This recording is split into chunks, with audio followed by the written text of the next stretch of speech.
I'm here in sunny Santiago for Cesco, the annual copper industry week.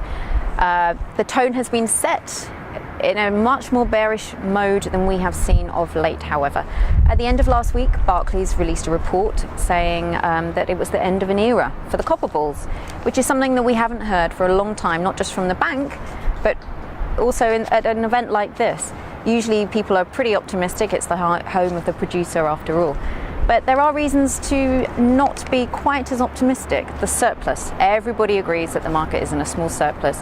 How much bigger that gets really depends on a lot of things, including demand, what happens in China, where there seems at the moment to have been a step change. Will this last? We don't know. Copper stocks, they certainly show signs of a surplus. They reflect this because they've risen 250,000 tonnes since the start of the year.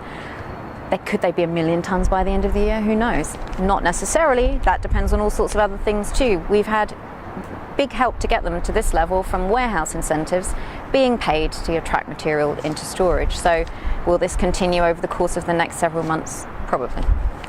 Of course, as with anything, you can expect the unexpected. We've seen a port strike which is now over and shipments are resuming, but we're about to see another strike which is much more serious, potentially if it starts to spread to copycat strikes through the rest of the year. Codelco is facing a one-day strike this week. It could spread to BHP, it could spread to Anglo, who knows. If it does, that will have a short-term impact on production, fairly limited, but if it happens again in the year, and it's an election year when the unions are definitely cranking up the rhetoric, then that could have an impact and push that surplus into deficit. So we've got all of these kinds of scenarios behind, project slippage and so on. People that are trying to grasp hold of reasons to stay positive are pointing to those. We've got an energy situation in Chile, which has been there for a long time, but there's definitely an increased impetus to do something about it. So that is yet another factor that people are talking about this week in Santiago. So please stay tuned to metalbulletin.com for our coverage.